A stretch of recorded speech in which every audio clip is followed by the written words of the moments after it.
Hello, everyone. I want to speak a little today about Victor Hugo's Les Misérables and its connection, to Lebanon, his take on Lebanese history, but also his take on one of our modern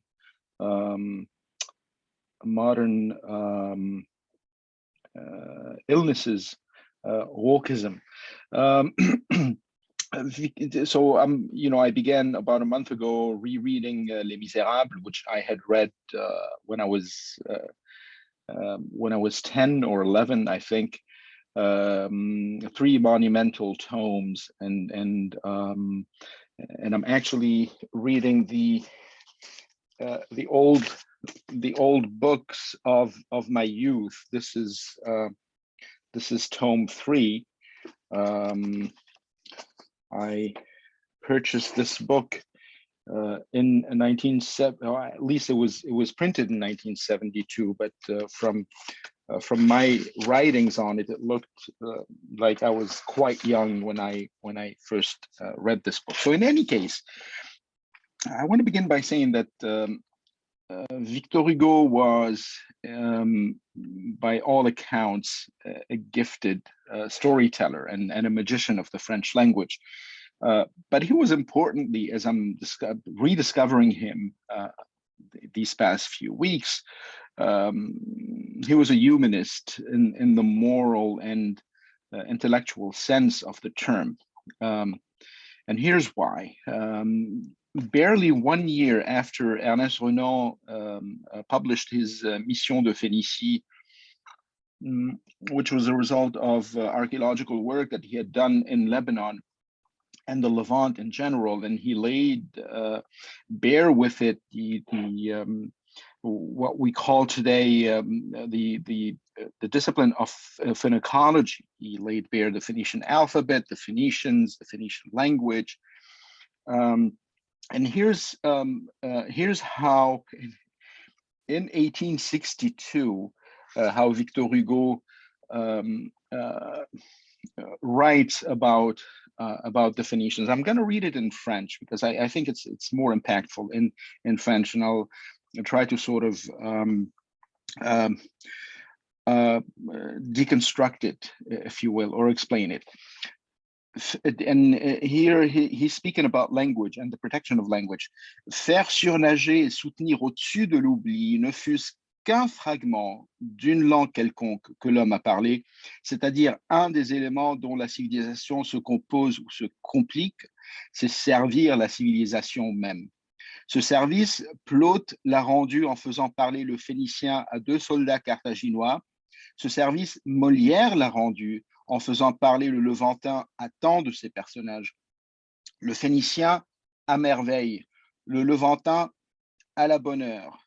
Ce sont des langues qui ont appartenu, ce sont des langues qui ont appartenu. Ce sont des langues qui ont appartenu à des nations ou à des provinces, chose digne d'intérêt, chose plus digne encore d'attention, d'étude, de conservation. This is truly remarkable, okay? An encomium, if you will, to the ancient languages of the Eastern Mediterranean.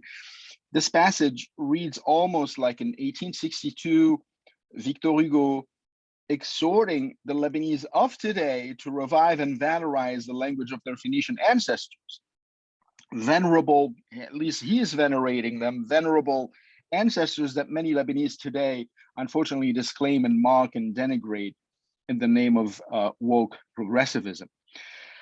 In sum, what Hugo meant with the fragment above, fragment, mind you, again from Les Misérables, a book of charity that is intellectually as well as morally and ethically charitable, what he meant was that bringing back to the fore and saving from oblivion even a fragment of any language that mankind might have spoken at one time or another in human existence, bringing this back is the epitome of humanism, the condensation of civilization, the stuff of which true civilizations are conjugated and complicated, as he puts it. Indeed, safeguarding human language is the most sublime service mankind can render to human civilization, he noted.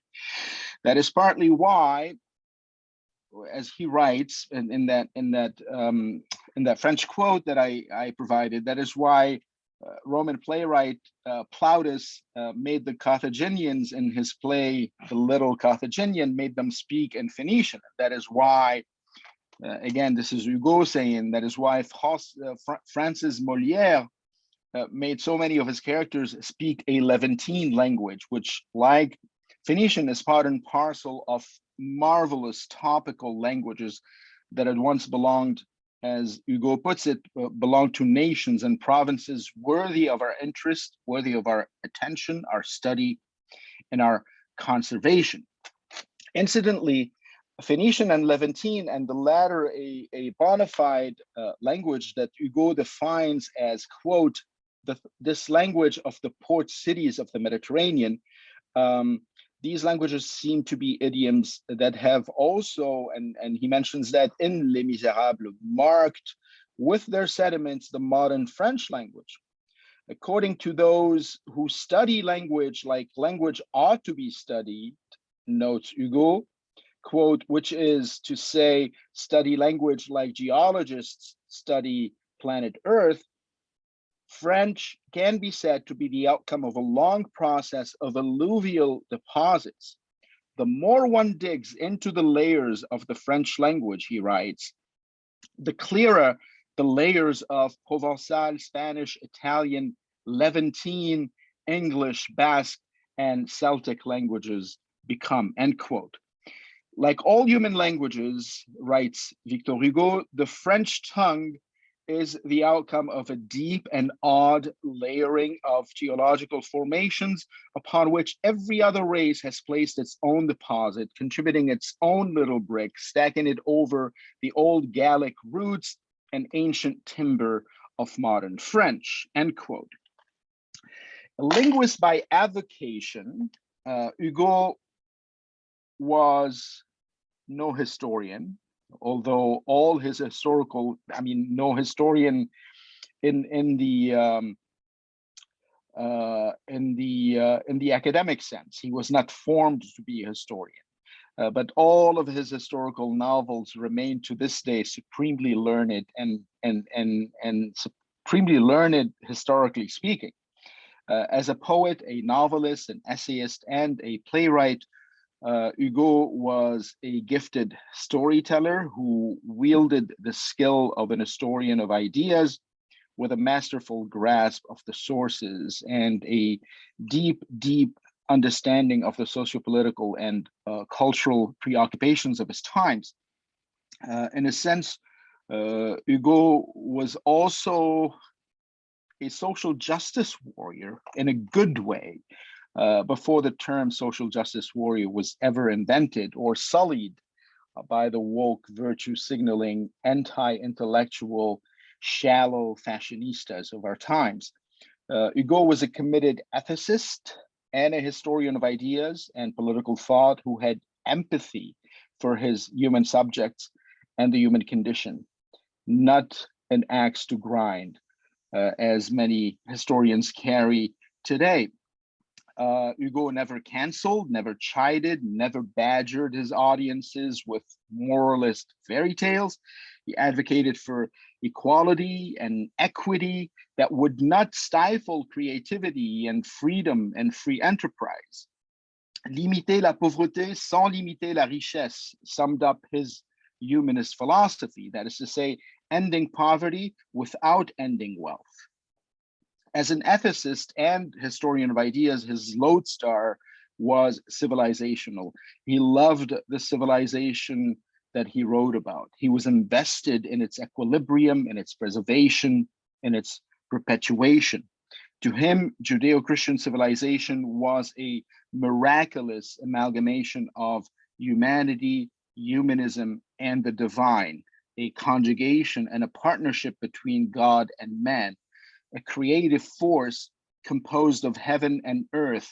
This is a quote, yielding a kinder, gentler humanity. Hugo's social and ethical philosophy was the science of peace, as he puts it, a science of peace whose role was to dissolve anger by way of trying to understand the antagonisms driving mankind. Study, scrutinize, analyze, and recompose, do not decompose, was his humanist motto. Human history is replete with what Victor Hugo calls le naufrage des peuples et des civilisations, shipwrecks of peoples and civilizations. And this is incidentally a phrase that Amin Malouf, borrowed from Victor Hugo for his book titled Naufrage des civilisations, the shipwreck of civilizations, but he did not give credit to Victor Hugo. I have read that book, and there's nowhere in it does he credit Victor Hugo with that phrase. In any case, Hugo does not own it. But in any case, Hugo notes that history is replete with those shipwrecks of civilizations. One day, he notes Moray's, quote, Moray's codes of conduct, laws, religions, peoples, and all their products of mind and soul shall have a hurricane visited on them, devastating all their creation in its wake, end quote. But this is not inexorable in Hugo's telling. He wanted to spare us. He wanted to spare his Judeo-Christian civilization, this looming disaster, because he was convinced that his civilization could be saved, should be saved, and indeed was very much worth being saved. Civilizations, in his telling, die of their own volition. They commit suicide. Quote, they persist on the path of ordinary vices that decimate them in the end. They watch their cultural vessels take on water, and they do nothing but stand watching as they get swallowed by the abyss, end quote. Wake up is his Les Misérables, a clarion call to mankind. I should have said, wake up is his Les Mis, a clarion call to mankind. Quote, he says, we do not know the causes of our civilization's afflictions, but we do have the remedies. Judeo-Christian civilization is the spawn of 20 centuries of trials and labors. Trials and labors, he says, yielding at once monstrosities and masterpieces of human creativity. Judeo-Christian civilization is therefore well worth being saved and will be saved. Alleviating its sufferings is a good place to start. Good place to start the rescue operation. This is in square brackets. He doesn't call it rescue operations, but alleviating its sufferings is a good place to start the rescue operation, and guiding the civilization on the path of illumination is the way forward. This saving, he notes, is not only the responsibility of social philosophers, this is also the burden of historians whose job ought to be reflecting on the past in order to scrutinize the present and bring to it healing. Thus, the mission of the historian of ideas must be as exacting as may be the job of the historian of events. This is Hugo sort of approaching a conclusion. Historians of the heart and souls, that's how he calls historians of ideas. Historians of the hearts and souls have a duty similar to that of historians of matters of the exterior, the visible side of history. The invisible bearings of civilization are more profound and less closely studied than what is visible to the naked eye, he writes. Can a historian claim complete knowledge of the mountain when he overlooks the cave beneath? This is him asking, a direct quote. There are two kinds of historians, he says, historians of ideas and historians of events.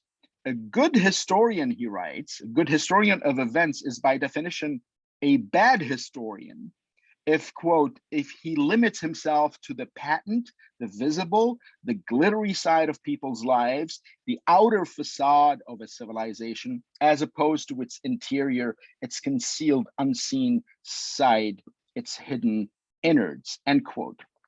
The insides of a civilization, he begins concluding, quote, its entrails, its essence of civilization are its people, their labors, their biases, their unfairness, their kindness, their principles, their cultural accretions, their ideas, and the evolution of their hearts and spirits.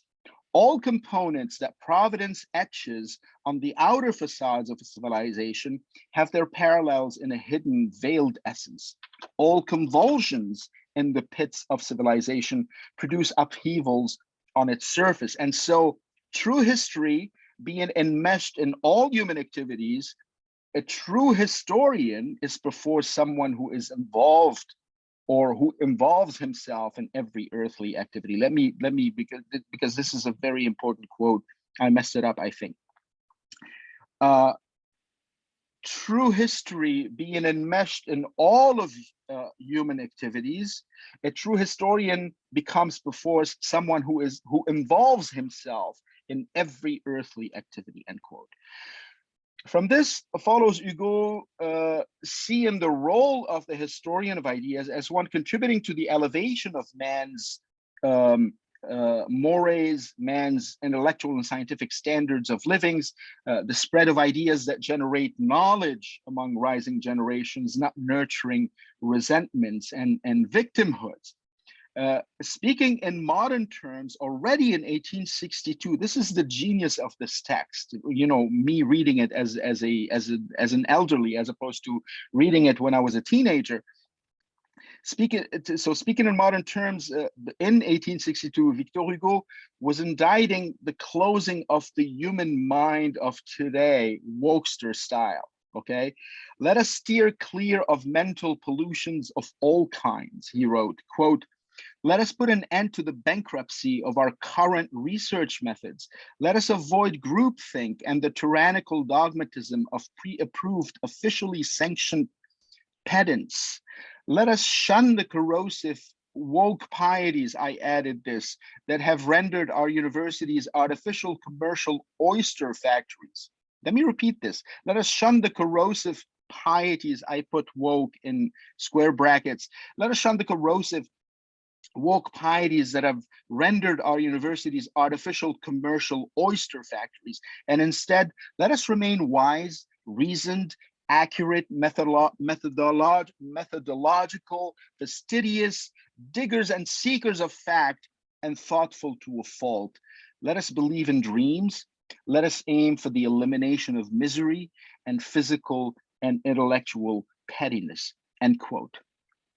This, by the way, is a direct quote. Again, I added a few modern concepts to place in a modern context what Hugo said in 1862. Otherwise, the spirit of every quote that I provided, whether verbatim or sort of modernized, the spirit of what Hugo wrote in 1862 remains intact in my rendition of it.